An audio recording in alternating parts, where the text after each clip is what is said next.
REAL, R-E-A-L, Race, Equity, and Leadership. I am an associate minister of the Mount Tabor Missionary Baptist Church.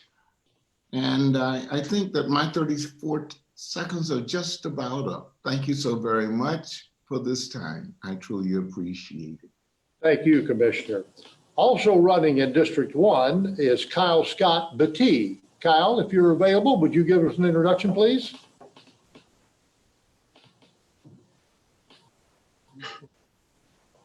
I'll tell you what we'll do. I don't think the Kyle is on yet. We'll come back to him in just a moment. On to District 2. And our incumbent in District 2 is Commissioner Liz Alpert. Liz, would you introduce yourself?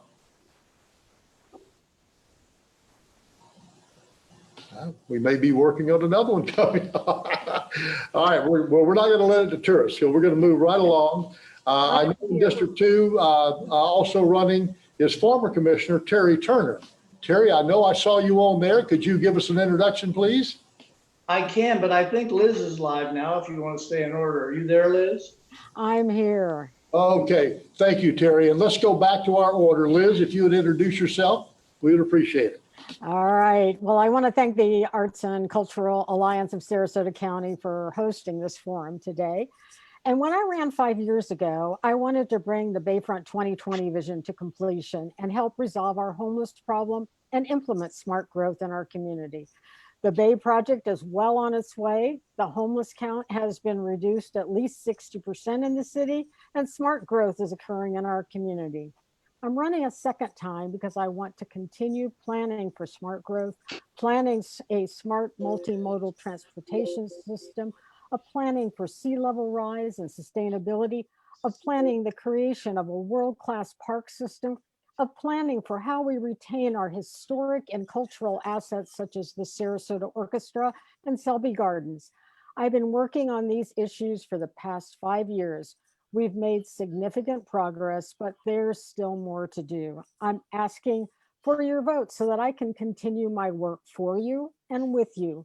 Please go to votelizalpert.com and join my campaign for a safer, smarter, sustainable Sarasota. Thanks. Thank you, Commissioner. And I understand that we now have Kyle Scott Batea on. And Kyle, if you would introduce yourself, it will help us get back into our order here.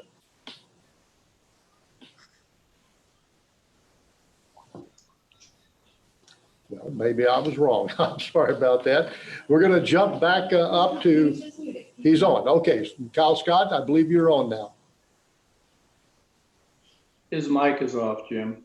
Okay, his mic is off, ladies. Hello, can you hear me? There we are. I apologize, everyone. Sorry about that. My name is Kyle Scott Batea. I was raised here in Sarasota in District 1, pretty much all around the district and all the various neighborhoods of this district, be it Newtown, Gillespie, close to Rosemary, the Rosemary District, Central Coconut, Bayou Oaks. So I have a great affinity for the neighborhoods of our district. My father's born and raised here in Sarasota, was the first African-American salesman out on St. Armand Circle, who later had the opportunity to open up his own business in downtown Sarasota, which started at the Sarasota Quay, as a matter of fact, and now he resides in downtown Sarasota. Has been in business for, say, 30 years or so.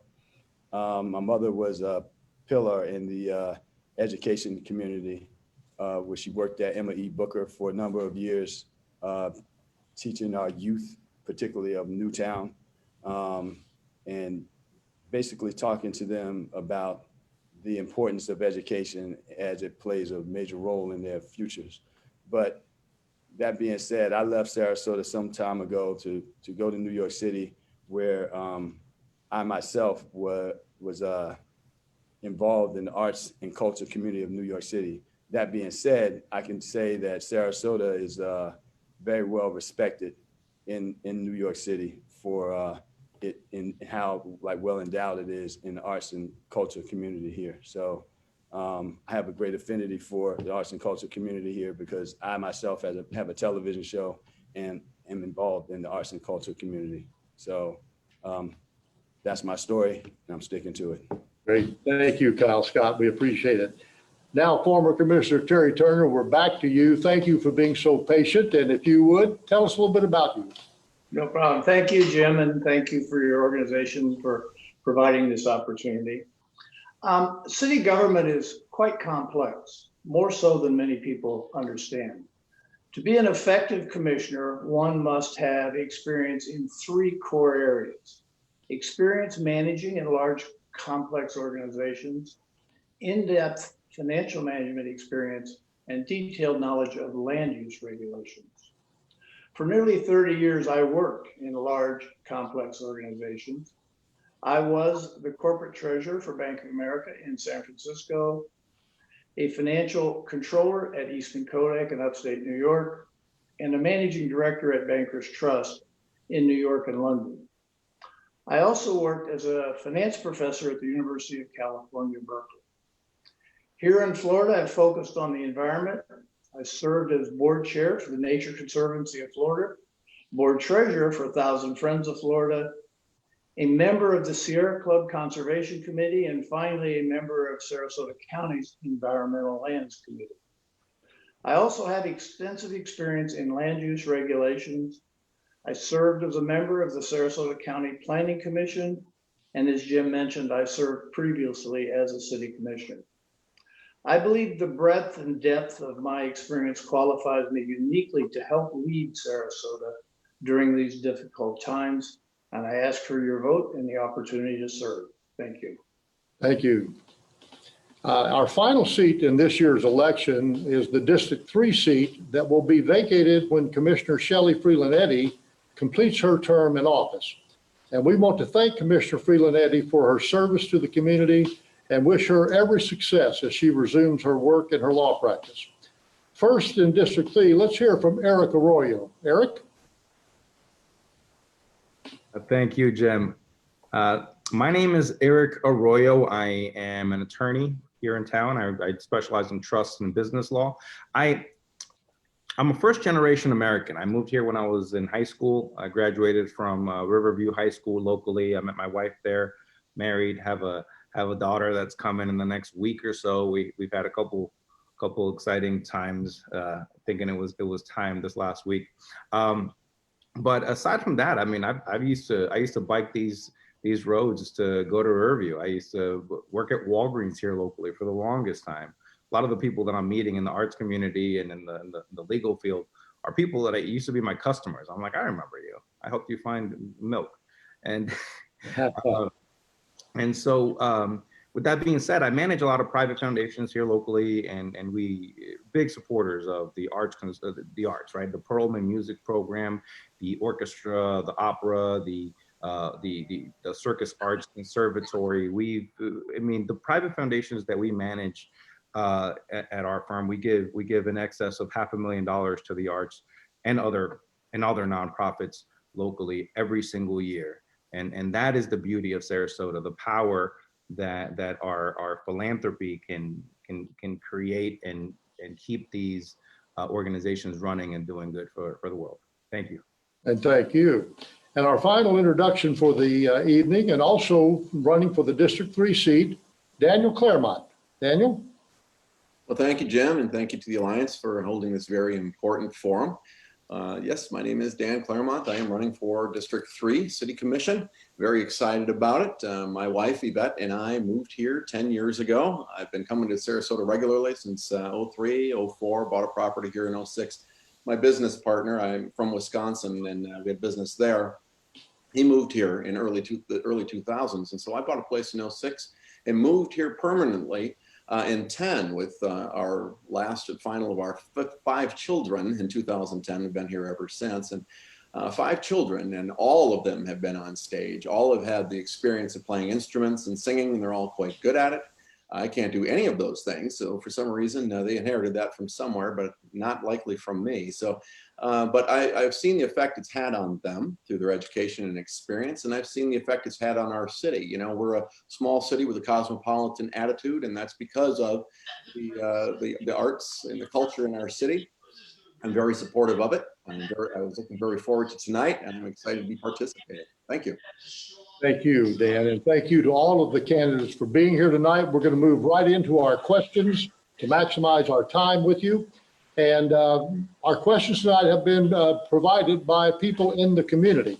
And I'd like to ask our candidates in respect of the time that we have, try to limit the answer of your question to about a minute and a half if you can. And our first question is, what three things would you do to deepen the city's investment in its creative economy, meaning cultural tourism, indirect and direct jobs, nonprofits, and for-profits? So why don't we start our answers with Eric, and give us your response, if you would, Eric.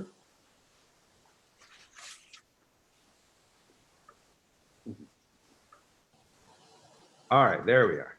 Yeah. Thank you, Jim.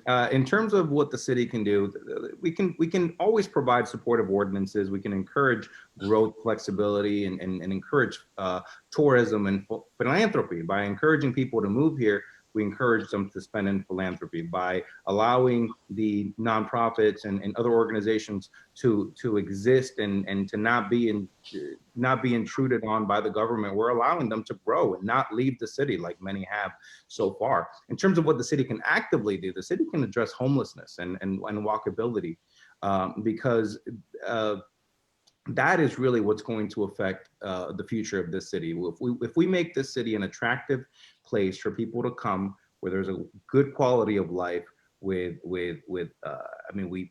preserve our history, then we're able to take care of our the cultural piece of the city as well, and that includes some of the existing cultural landmarks we have that are just giant attractors of tourism for here in Sarasota. So what we can do is just encourage growth, flexibility, tourism, and take care of the roads and our homeless problem. Thank you. Thank you, Eric. Dan, would you like to weigh in on this? I would say the first thing that we do is hold on to what we've got. We're in kind of difficult times now financially and in the city, and we're only going to get worse, it seems. And I think in that case, we have to hold on to the assets that we have. We have some terrific assets in our arts and cultural organizations. Some have plans to leave, some are considering leaving. I think it's important that we address those. We don't want to lose primary assets in difficult times. The other thing I would maybe look at is see if we couldn't get the city and the county to work together in the way they promote tourism and promote the city. Of course, the state of Florida, our calling card is the beaches and the sunshine, but in Sarasota, to kind of set ourselves apart, maybe what we should be doing, I think definitely what we should be doing, is accentuating the fact that we have arts and culture here as a tourist draw. It sets us apart from other cities here in Florida. Another thing that I think that we need to do is we need to do more in the way of long-range planning. So many times the fissures that happen between the arts organizations that are growing quickly and the long-term neighborhoods and people who live in here and have a vested interest in things staying how they like them to be is the fact that there is no planning and these issues from the city side. I think the city needs to get involved in keeping everybody together, moving in a direction so that we can have compromise, provide some leadership and some vision. So I think those are kind of the main things. Give some leadership and some vision, and also our marketing, our tourism, our marketing, the way we market the city, also to primarily hold on to what we've got. Thank you. Great. Thank you very much, Dan.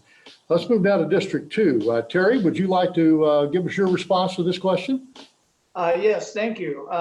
Dan alluded to difficult times ahead, and we're all looking at that now.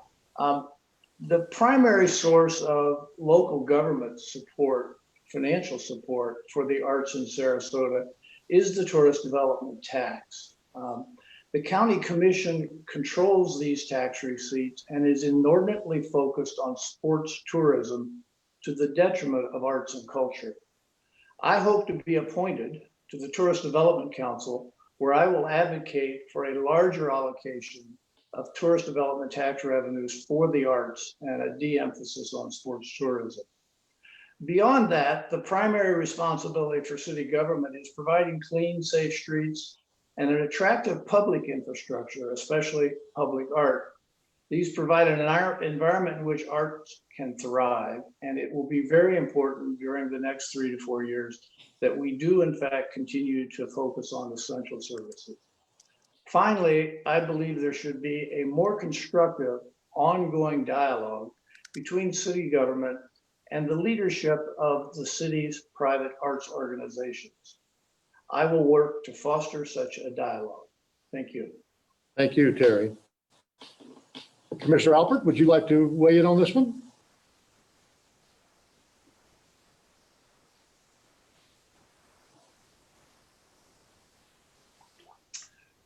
We may be there, Liz. There we go. There we go. The city can do more to deepen its investment in its creative economy. And three things that came to mind for me was, number one, be more flexible about what the city can do to assist the arts community and be open to what they say they need. So we do need, as Mr. Turner mentioned, we do need to have a dialogue with the arts community and work with them and let them tell us what they need from the city. I think we can also look at considering allowing for very minimum cost leases of city property for some arts venues. We can promote the investment by the city in arts projects, which we already do in many respects with our sculptures in the roundabouts, with murals around the city. We gave a grant actually to the Arts Alliance for creating some murals in the city. And promote things like that. We expanded the art in the city for the whole city, not just the downtown. And, you know, I plan to work very hard with the Sarasota Orchestra to help it find a venue so that we can make sure to keep it in the city and assist Selby with their plans to be able to stay in their location. Thank you very much, Commissioner. Let's move now to Commissioner Willie Shaw. Willie, would you want to weigh in on this one for us? Definitely, and thank you, Mr. Shirley. I have to agree with Mr. Turner in the tourism issue. Having that voice and having that relationship with the county and the tourist dollar is most important. An area that city is not, and county, this is a double question, a dual issue. We both city and county need to come to the priorities of that tourist dollar.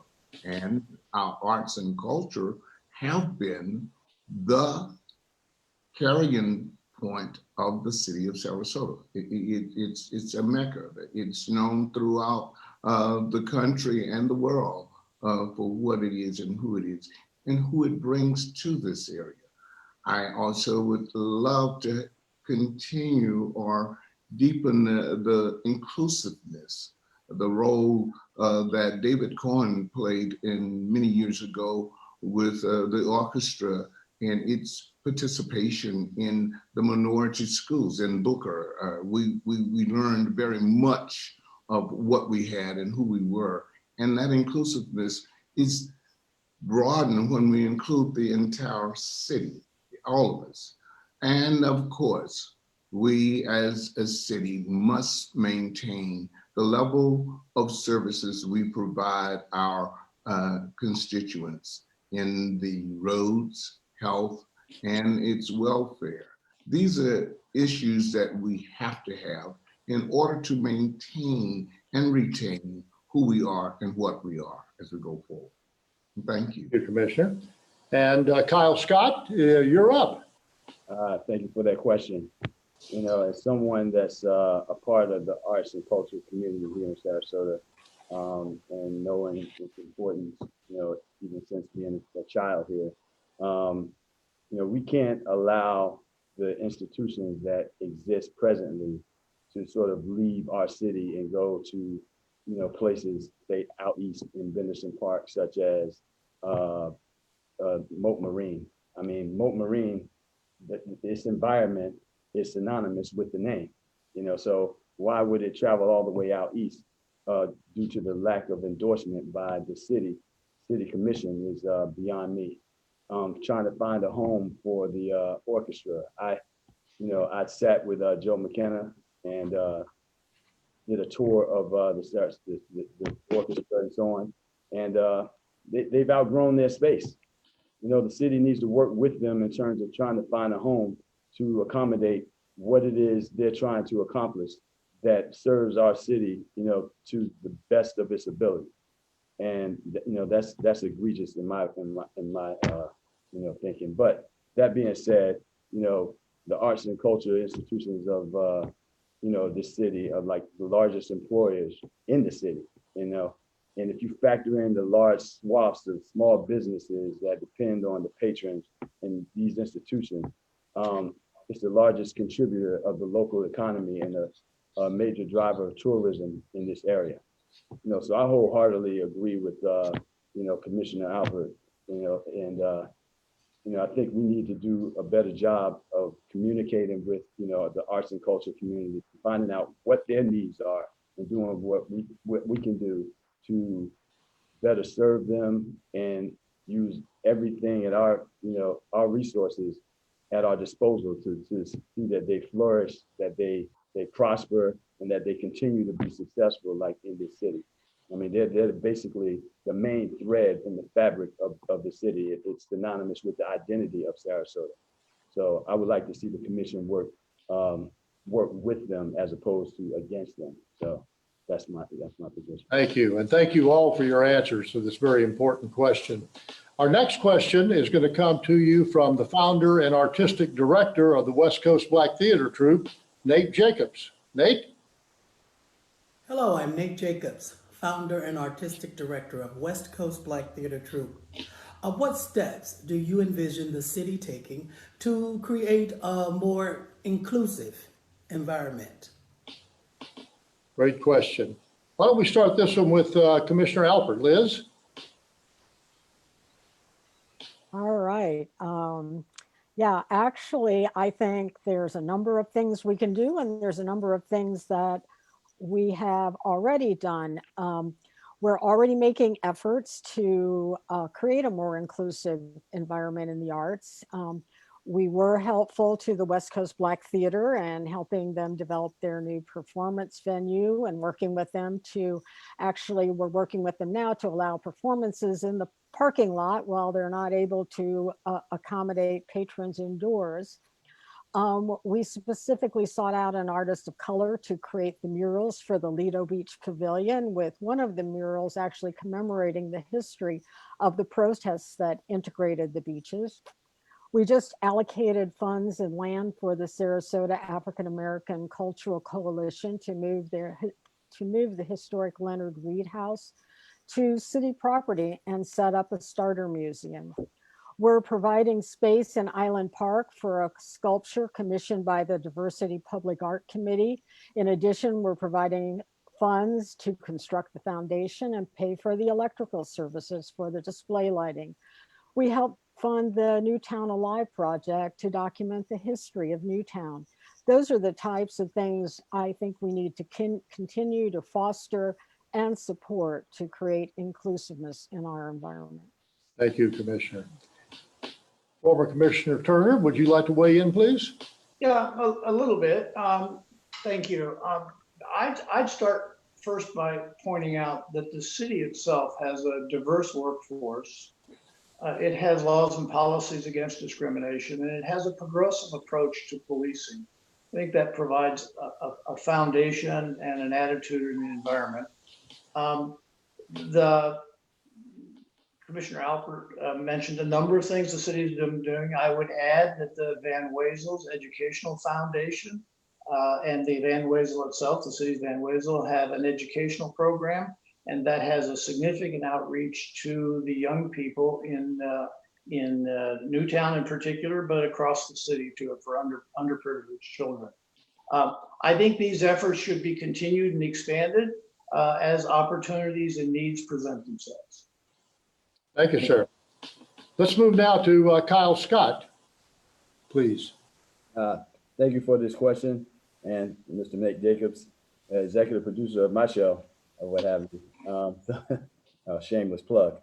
But I think that, it's essential to like continue to support and expand projects like the Sarasota African American Arts and Culture Museum,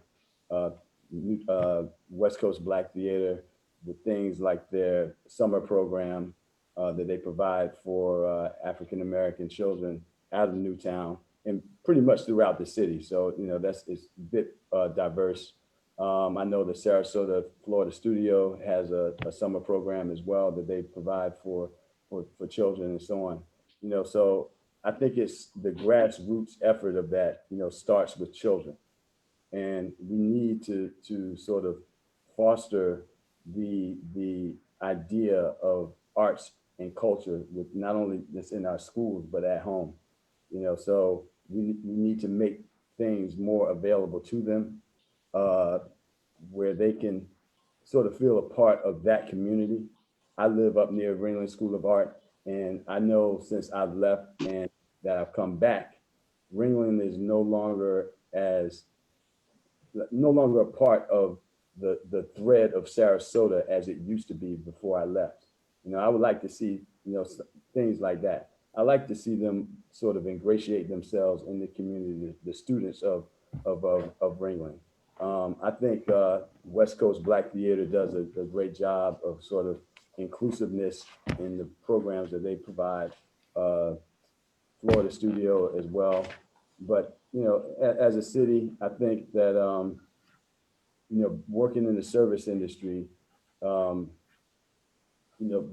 arts and culture community go hand in hand in terms of what it is we do.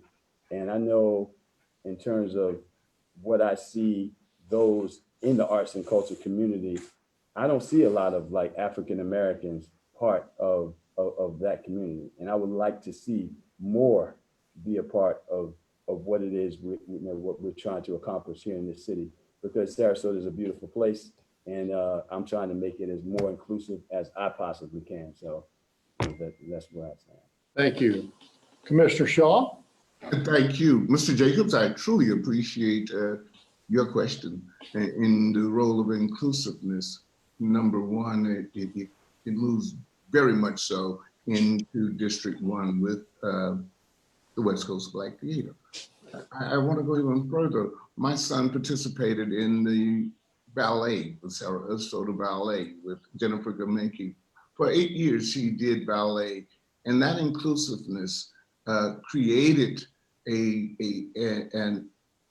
very, very important role in our family, because we participated, we were there for him and supporting him. The issue we had just last night brought even more consciousness to Sarasota's inclusiveness when we sat the Sarasota African American Cultural Center and on MLK at Orange and MLK. And look, it was said in jest maybe to some, but it was a true point. Let's tell my story. Let's tell the story and make it a total story to be able to share that portion of the community that is less served. We speak of Ringling Arts, and it is very, very much inclusive in that we just moved its studios into the Newtown area. We are moving forward, and I too, along with Commissioner Alpert and the Sarasota City Commission, worked to make and bring about change just for the West Coast Black Theater and giving it the opportunity to perform outside, outdoors. We are doing more, and it will continue to grow as we go forward. These are things that make Sarasota the voice and the 18th most valuable city in this United States of America.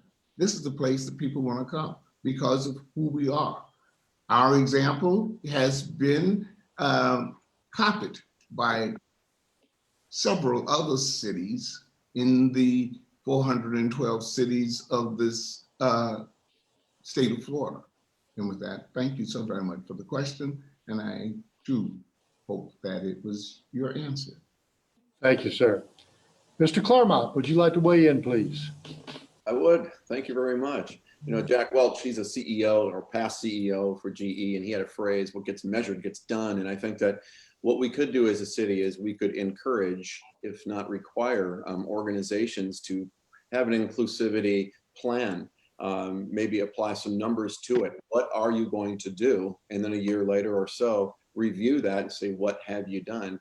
Inclusivity is very important. I think it can be done with many organizations, but in the arts and culture organizations, I think they lend themselves to inclusivity.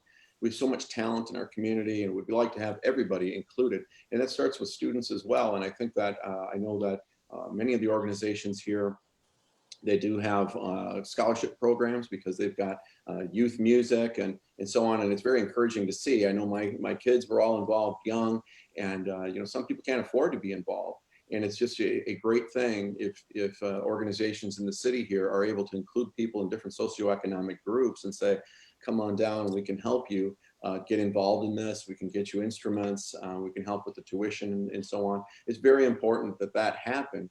And, you know, I think another thing that I think is important that happened last night at City Commission is that they wisely allowed or decided to work along with the effort to move a venue into place in Newtown that allows for their cultural history museum. And I think the city's got to support that. That's a matter of inclusivity as well, or a matter of inclusivity as well. It's just important. It leads to a kinder, gentler city. Thank you. Thank you. Mr. Arroyo.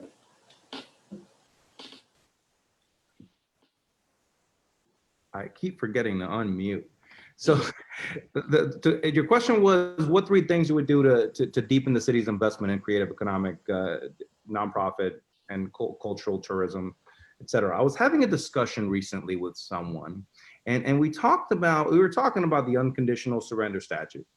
And they said, it was a very constructive discussion, but they said, you know, if you look at the code, the city's code, the unconditional surrender statute does not count as art because it cannot be a replica or it has to be an original work. It cannot be a reproduction of something else. And I said, well, I mean, what I'm thinking is by that standard, then so is the Statue of David that's in the Ringling Museum. So if we're to do 3 things in the city of Sarasota, first I would broaden the definition of art.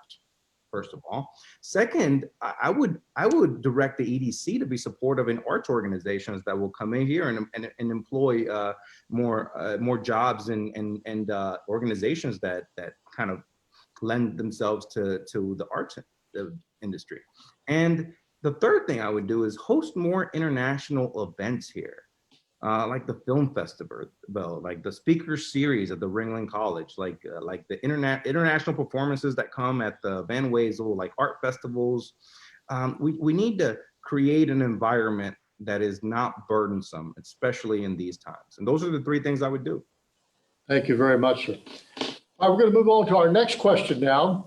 What is your position regarding implementing growth of arts and cultural institutions in our community where it is necessary for long-term viability, sustainability, and vitality? So what is your position on the growth of our arts and cultural commissions? Eric, we got you on the screen. Why don't we start with you?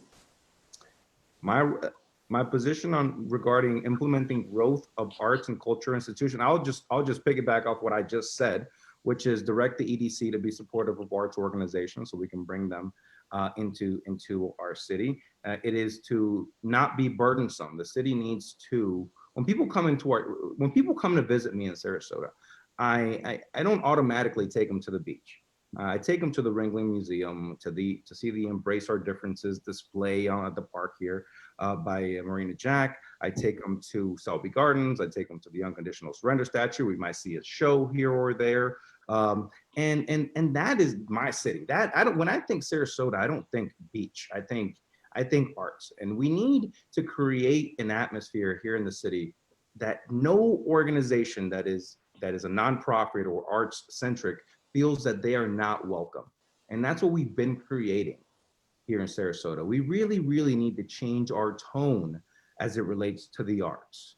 And the second thing I would do is we need to not be so burdensome in how we operate, how we interact with the arts community. I'm dealing with an issue right now where a nonprofit owns their land and they're not able to conduct activities in their own parking lot because it violates the zoning code, even though it's a charitable activity that is good for the community.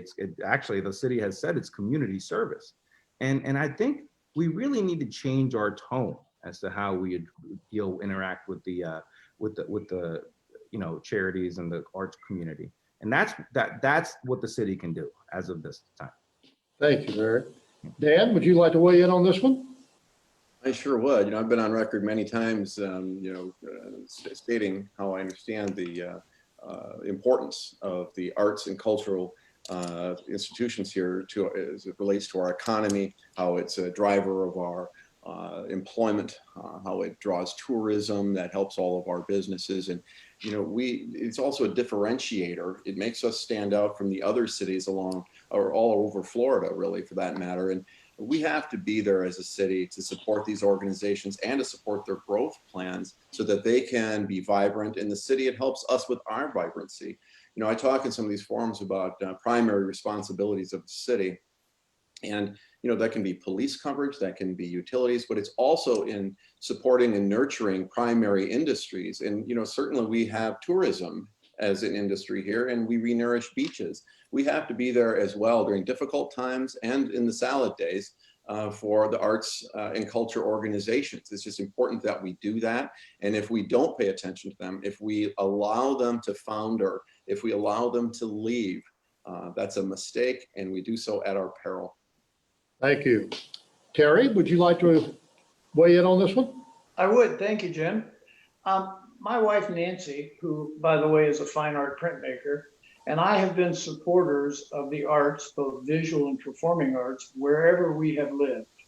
Here in Sarasota, we enjoy performances at the Sarasota Orchestra and the Opera, the Oslo and the Florida Studio Theater, and we like to go to museums and gallery hopping. As a past city commissioner, I took a leadership role in reducing the city bureaucracy, which was stifling the Van Wezel. And I was very supportive of the Van Wezel Foundation. I also led the effort at the city level to improve the streetscapes and the underground infrastructure to support the expansion of the Florida Studio Theater. And I was a past member of the county's Tourist Development Council, where I always voted and lobbied for a significant tourist tax revenue allocation for the Art Alliance. Going forward, as I said previously, I will seek to be reappointed to the Tourist Development Council, again to lobby for increased allocations for the arts. And I expect to take a leadership role in finding a new home for the Sarasota Orchestra. Thank you, Terry. Commissioner Alpert?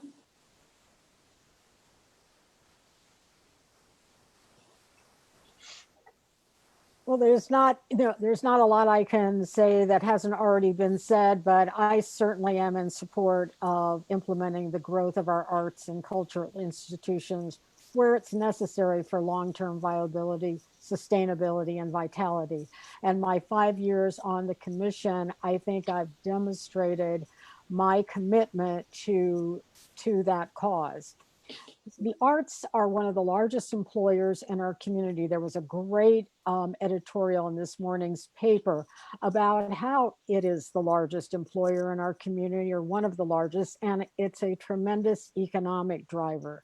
So not only do our arts venues bring people from the surrounding areas into our community, it's a major draw for tourists and potential residents alike.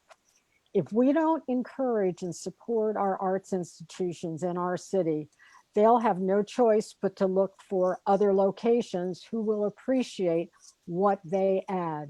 The importance of the arts is illustrated by our Statue of David as our city logo, instead of the beach and sunshine. We have great beaches, and I am not knocking that at all. But without the arts and cultural institutions, we're just another beach community, and I don't want to see that happen. And I, of course, have been working with the Sarasota Orchestra to help them find a location in the city. I think it's extremely important that they stay in the city. And I have been supportive of Selby's expansion plan to make sure that they're able to stay viable and to stay on that location in our city. Thank you. Thank you. And last but certainly not least, Commissioner Shaw. Thank you so very much for the question. Government must balance the wishes of the arts and cultural organizations with the requirement of infrastructure, the standards set in our codes, particularly the comprehensive plan developed with citizen input, our fiscal health, and the interests of all our citizens. I have to go back to what the arts did with people like David Coyne making the trip to Booker as an elementary student, and what that art did going forward to enhance my family's appreciation of the arts and culture.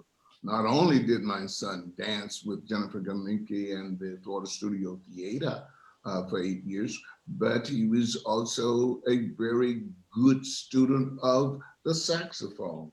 It has been historically believed that not-for-profits should attempt to tailor their plans to the public interest. Recently, some institutions have responded badly to legitimate concerns of government with name-calling of opponents and theaters to relocate, and threats to relocate, rather. This is damaging to the long-term viability. The creation of the Conservancy and the 53 acres of Bayfront only enhances our cultural amenities, the arts, the Van Wezel, and what we have here. It is most important that we don't become what the East Coast have become, crowded highways and roadways, and less attention to the arts and culture. We hold this gem. We must keep it and we must polish it. We work together to make it the better, and it makes Sarasota the gem of the state of Florida. And thank you. Thank you, sir. And Mr. Batea. Would you do me one favor and repeat the question for me, if you may? Question is, what is your position regarding implementing growth of arts and cultural institutions in our community where it is necessary for long-term viability, sustainability, and vitality? Let's see. The arts and culture institutions are, as we stated before, one of the largest, employers in the city. We have to do everything within our power and use every resource imaginable to make sure that they, remain viable, successful, and prosperous. The way that I look at it, having, been in the service industry, one hand feeds the other. And we need to make sure that that they're sustainable, that they're viable, because the rest of the city relies on that very thing. We rely on our arts and culture community. I've been in New York City, and I've had conversations with Sidney Poitier, and we talked about how beautiful Sarasota is, and we talked about the arts and culture here in Sarasota. And he's given me personal advice in terms of arts and culture. And if you go back to Sarasota, from New York City, make sure that you become a part of that community, or else you'll lose sight of your dream. So we need to make sure that that we do everything in our power to make sure that they're sustainable, because they're vital to like the economics of this city. they're so essential to the future of the city, the economic opportunity of our residents, our businesses, all the organizations that remain, that have to remain vibrant and prosperous and continue to be a pillar in this community for years to come. You know, not just today, but tomorrow and every day going forward. You know, so, you know, that's where I stand on that. Thank you all for your insight. Our next question is going to come to us from Michael Donald Edwards, the producing artistic director of the Oslo Repertory Theater. Hi, I'm Michael Donald Edwards, and I'm the producing artistic director of Oslo Repertory Theater. And I would like to ask, what do you think the role of the City Commission should be in supporting our region's cultural infrastructure? Thank you, Michael. Why don't we, Kyle, we got you on the screen. Why don't we start with you, Kyle Scott? Uh-oh. No, again, as I said, you know, having lived in places like New York City, which is like the epicenter of arts and culture, you know, throughout the world. You're talking about, you know, music, architecture, you know, painting, you know, just arts of any kind. I mean, life in itself is art. And when you're living in a place like New York City, I mean, it embodies that very thing, you know. So, you know, I can tell you with, you know, Sarasota has a tremendous amount of respect and notoriety throughout, you know, that city and within that community. During my time in my life living in New York, you know, I've spoken to a great number of people with a great deal of pride and about the quality of and amount of arts and culture in Sarasota and how well endowed it is. You know, both me and my sister, you know, we were introduced, you know, to arts and culture in this community because my father was an actor. He was an actor at the Players Theater, you know, so both my parents were very, very sort of part of that fabric. You know, my cousin, Cool in the Game. That, I mean, I grew up in that atmosphere. I grew up in that process of creating something. The Miss Ebony pageant, the Easter parade in Newtown.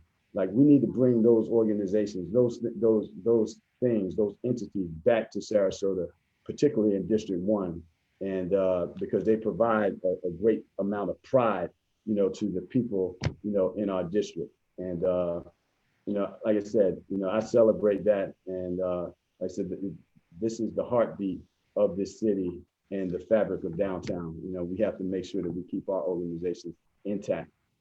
Thank you. Commissioner Shaw, could you weigh in for us, please? I certainly will, and thank you again, the Oslo. I know those who even unpacked it when it was brought here from Italy, and what we have in such a valuable piece of culture in the Oslo and in the Ringland Museum. What we do here is most important, and creating direction to our arts. District 1 in particular, Newtown, is within walking distance of all, not some, but all of our cultural amenities. When Mr. Batea mentioned the Players Theater, I think of Mr. and Mrs. R.B. Dresser of our Harbor Acres, who were very, very much a part of keeping it alive when it was the old wooden building that we had at 838 North TMMA Trail, and how we went and kept it alive. We have every opportunity to make and bring and keep the arts alive. Unfortunately, Mr. Batea, the Easter Parade, of which I spent over 25 years in producing, would not be a viable and safe event within the Newtown community today. There was only 8 of us that did that work, and we could not get an ambulance in to that area if we were to go there and do what we did then. I truly appreciate what we had, but it isn't a safe event today as it was in the days of earlier growth. Growth has close all of our roads, we wouldn't be able to get an ambulance in or any emergency event. So I have to disagree with you there, having worked it and Martin Luther King parade, a march, when we used to march from Main Street down to the Martin Luther King Park.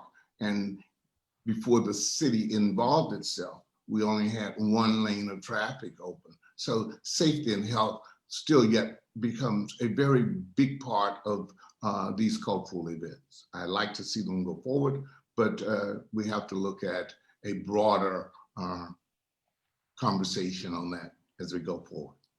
Thank you, sir. Thank Dan, could we hear from you, please? Yeah, this is a question where the rubber does really meet the road, doesn't it? I mean, this is where the controversy has been in the city, is the infrastructure and so on. And the city does play a very large role in supporting the arts and cultural organizations through infrastructure.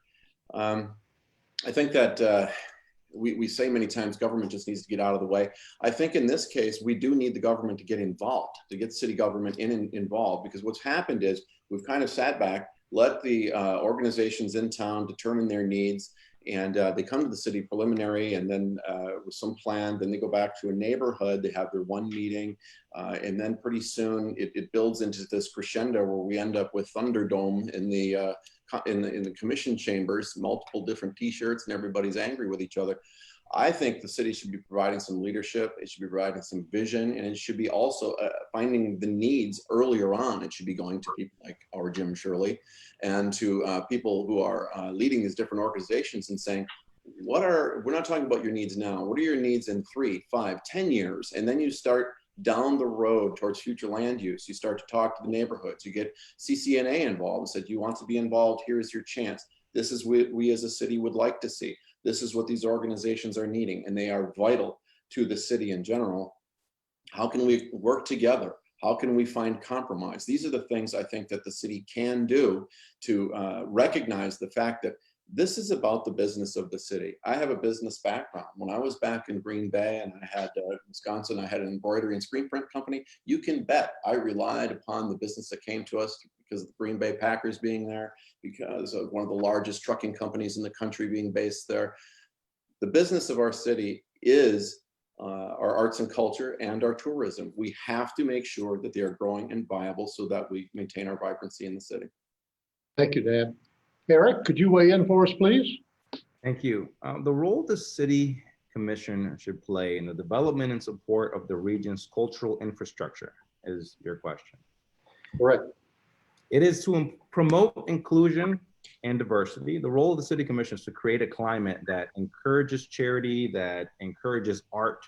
If someone wants to paint a crosswalk, let's say, they should be able to walk down to City Hall and walk out with the okay right then and there. The role of the city commission is to allocate tourist dollars to bring more tourism, or to allocate EDC dollars to bring more arts or arts organizations. The role of the city is to preserve the artistic history of Sarasota. The city should have a role to broaden the definition of art, like I've discussed today, because currently our most iconic piece of art doesn't qualify as art under the code. The role of the city commission is to soften its tone. Instead of saying why, let's say how. There's no reason that organizations like the Players Theater or Thunder by the Bay or the Orchestra or Selby should be thinking of leaving. So we start by making sure that we soften our tone and we are welcoming to these organizations. Thank you. Liz, could we have your thoughts, please? Sure, yeah, in looking at this question, I had a hard time differentiating it from the other questions of how we support our, arts and cultural institutions in the area. So my answer to this is pretty much the same. I think the commission should be an active partner in the development of the region's cultural infrastructure. We should be working with our cultural institutions in order for them to tell us what they need to remain viable in the city. And as Mr. Claremont said, what do they need for the future to be able to grow and develop. Maybe it's even to be able to grow and develop artists to be able to participate in the arts and cultural institution. I think of, you know, the kids that participate in the orchestra's youth orchestra. That's building up, you know, future orchestra members for them, or students who have a career in music. So I think it's, you know, it's really our partnering with the, you know, the arts and cultural organizations to work with them, be helpful to them to the extent we can as the city. So I think we need to support their needs as much as possible. As we said before, it's a tourism driver, it's an economic driver, and it's, you know, a potential resident driver. So I think it's extremely important that we keep that in mind when we're looking at our cultural institutions. Thank you. And Terry, we'd like to hear from you, please. I spoke. On this one? Yeah. Okay, I made a mistake. We've got you there. Well, Wanna go, Terry?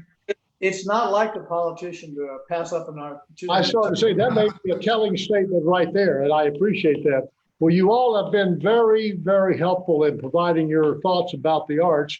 We do have one call-in question, which is going to be our last question.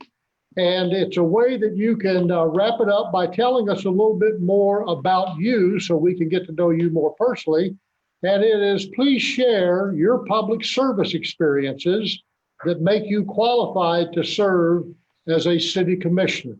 Now, I know that none of you had gotten this question in advance, and I know that sometimes it takes a few moments, but if you could try to limit your answer to about 1 minute, it'll help us stay right on schedule. And why don't we start with Commissioner Shaw on this one? Thank you so very much, and I'm glad you did. Believe me, ma'am.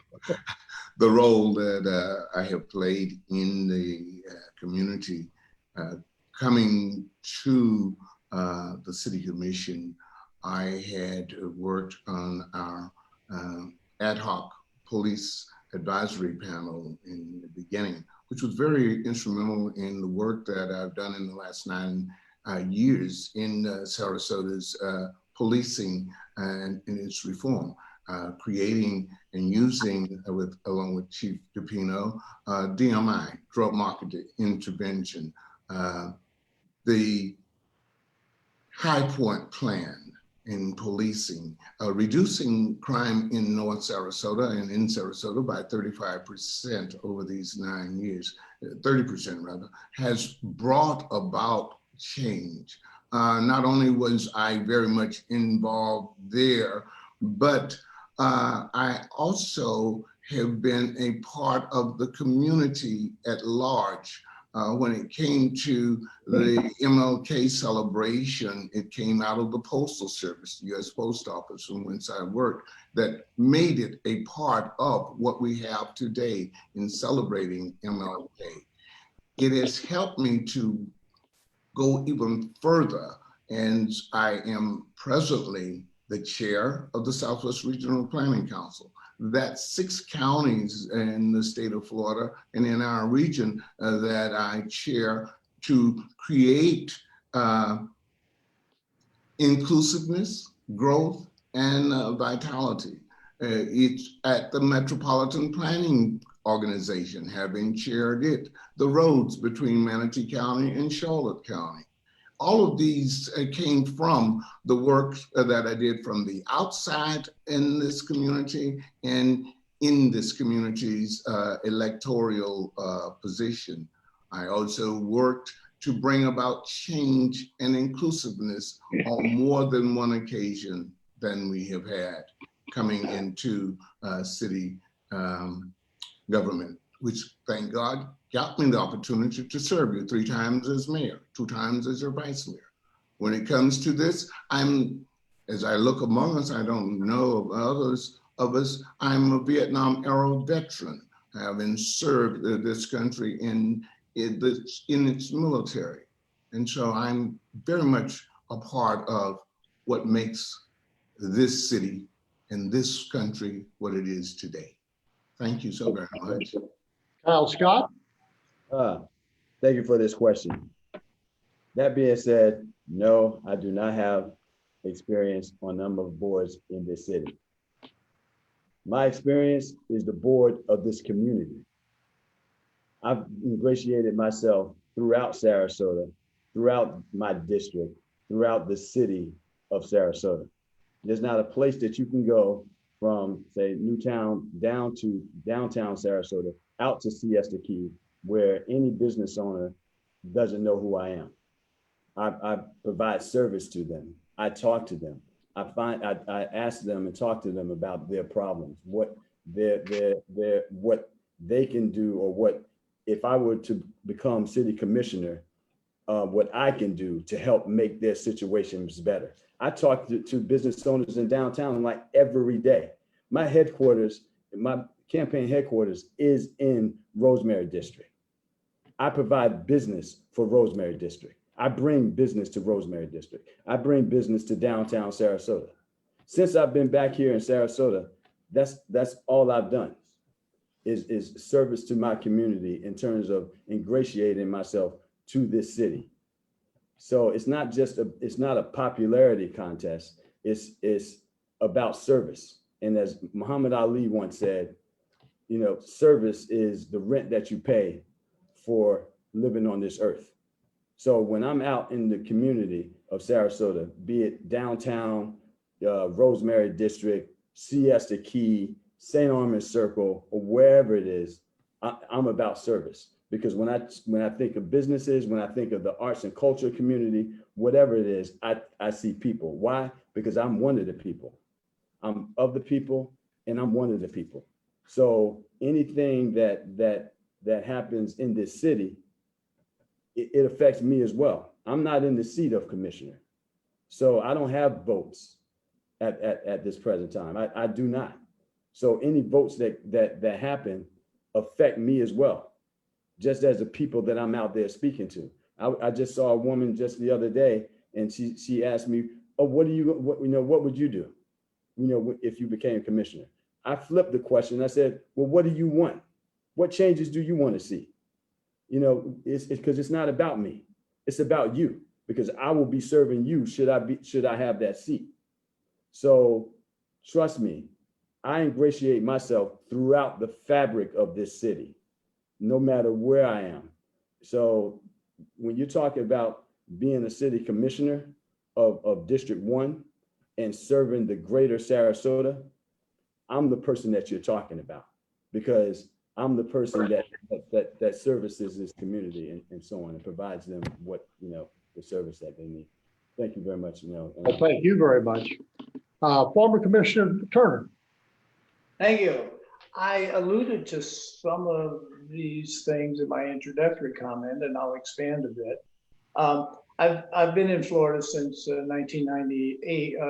1998, and during that whole time, I've been involved in nonprofit boards and governmental committees and agencies, all service to the community. I was on the board of the Nature Conservancy of Florida for 9 years, buying environmentally sensitive land and saving it for future generations. I was board chair for 2 years. I was on the board of Thousand Friends of Florida for 6 years, as board treasurer for 3 of those years.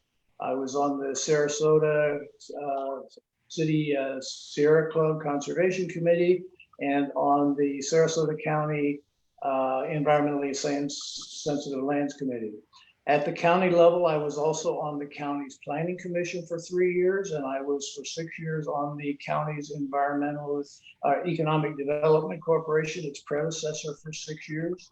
While I was on the city commission, I was, as I previously stated, an advocate for the arts on the Tourist Development Council. I was on the Metropolitan Organization, and I was on the city commission. And the only one of those jobs that paid was the city commission, for which I got $26,000 a year. So I have 20 years of public service experience, all of it focused on the environment and local government. And I believe that preeminently qualifies me to serve again. Thank you. Thank you, sir. Commissioner Alfred. Well, I tell people I was the oldest of 8 children, so I had to be in charge from the time I was 2 years old. So I think that certainly drives my service sometimes. But I started out in Tampa, actually, and in the mid 90s. I had lived in Sarasota between 74 and 79, and then kind of moved to St. Pete and then to Tampa and came back here in 2002. And I started actually with my condo board. And if any of you have ever lived in a condo and understand condo boards, you know how challenging that can be. And I served 2 years as that president. But more importantly, when I was in Tampa, I served on their Architectural Review Commission. And what we were charged with was the overlay district for the Hyde Park Historic District and the Seminole Heights Historic District. And during that time, I was the citizen member. So I knew nothing about historic preservation and I knew nothing about architecture. So I made sure to educate myself, and I went to every National Trust for Historic Preservation convention I could go to. We went to Miami, we went to Los Angeles, we went to Chicago, we went to DC. And during that time, not only did I learn about historic preservation, but I learned about smart growth principles and got very excited about what one could do in planning a city. And I served on that commission for 6 years. So I feel like that ignited my passion for urban planning and making sure that growth goes in a way that preserves the quality of life. In addition to my service 5 years on the commission, I also, as soon as I came to Sarasota in 2002, I started looking for a board, a city board to be on, and got appointed to the first human relations board that we created in the city, which is the board that oversees the anti-discrimination ordinance in our city. And I served on that board for 6 or 7 years. Until then, I was appointed to the Civil Service Personnel Board until I was elected to the commission. As a commissioner, I'm serving on the Metropolitan Planning Organization, the Public Transportation Task Force, the Florida League of Cities Transportation Committee, the Economic Development Corporation, the Bay Park Conservancy, and probably something else that I have forgotten, plus being on my condo board here at some point. So I feel like I have a wealth of experience. The 5 years on the commission has taught me a lot, and I think I am certainly eminently qualified to do what I'm doing. And I went to and I'm a lawyer, so also went to law school when I was 54 years old and took advantage of that. So I'm very persistent as well, which I think is a great quality for a commissioner. Thank you. For sharing. Eric Arroyo, could you share your public service experiences with us, please? All right, thank you. Well, prior to becoming an attorney, I'm a first-generation American. I've seen the city change. I grew up in the very district I'm looking to represent. I grew up working at Walgreens here locally at virtually every location in Sarasota. I was raised by a single mom. I'm the first to graduate high school in my family, and I met my wife in high school, and we're both still here. So that tells you about service and dedication to Sarasota. We're both still here, and we're expecting our first child within this week. And we plan on raising our daughter here. My track record is I'm a judge at Teen Court, an organization I've been involved with for 14 years. I'm on the board, the local one for Big Brothers, Big Sisters, 11 years with that. I'm on the Sheriff's Advisory Board. I was on the former YMCA board, which became the Safe Children's Coalition. I was the president of the American Association for Justice, the University of Florida Alumni Association. I was the president of that. I was on the board of InStride, an organization that helps children with disabilities.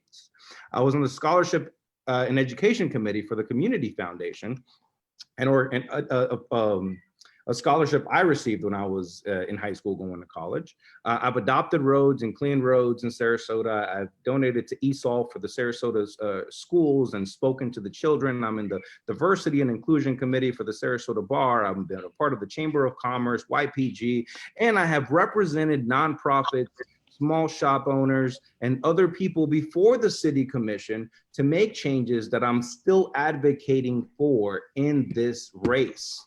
My track record is abundant in service and community activism and knowing the struggles of the working class people of District 3. Thank you. Thank you, Eric. And Dan, if you could wrap it up by sharing your public service experiences with us.